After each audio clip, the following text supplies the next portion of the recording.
I think it was Yogi Berra who said, I'm paraphrasing, that predicting is a risky business, especially if it's about the future.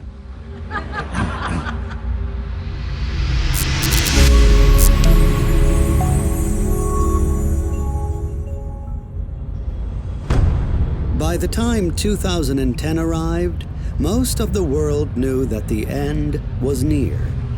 In 2012, as the prediction went, a large planet, 5 to 6 times the size of Earth, would come out of nowhere and either smash the Earth into oblivion or at least come close enough to cause everything as we know it to change.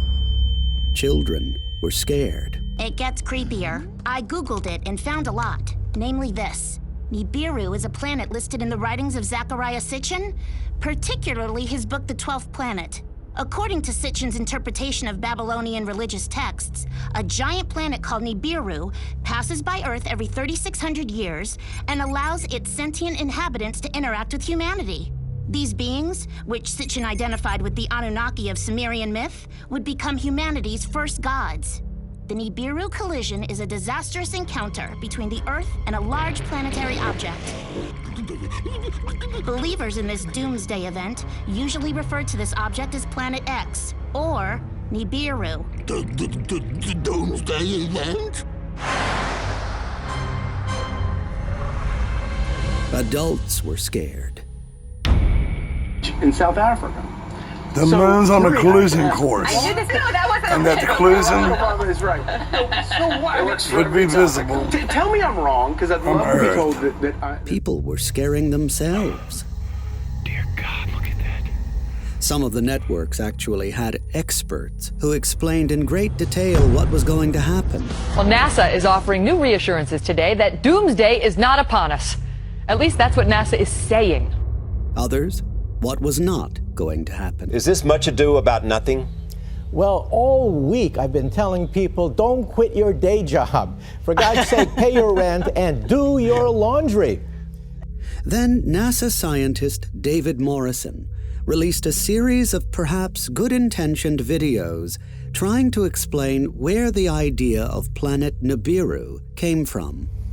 Much of this has been focused on the idea of a rogue planet coming into the inner solar system and nearly hitting the Earth.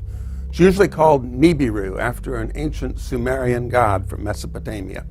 I don't know why there's no evidence in Mesopotamian writing that this Nibiru was ever considered a planet, but a guy named Zecharia Sitchin wrote many fantasy books about this, and that sort of gave us the idea. You could call it Planet X or whatever you want. Planet Nibiru was first introduced to the mainstream public in 1976 by author, researcher, and mythologist Zecharia Sitchin. His first book on ancient astronauts, The 12th Planet, wove 30 years of research into Sumerian cuneiform tablets and religious texts into a tale of ancient alien visitors who created human life on Earth long ago. But Sitchin did not predict that Nibiru would collide with the Earth on December 21st, 2012.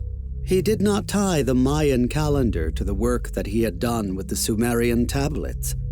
That would be Nancy Lieder, founder of the Zeta Talk website.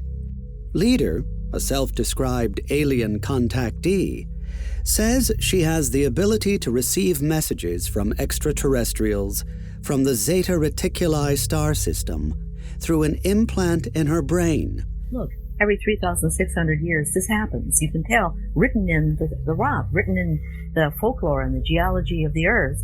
And the second is Zeta Talk accuracy. How much of this can't possibly be coming from Nancy? Even human science doesn't have it.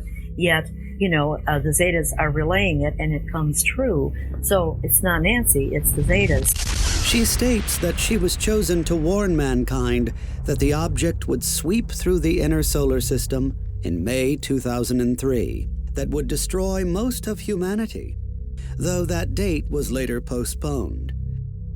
But what NASA senior scientist David Morrison did was unethical and simply wrong.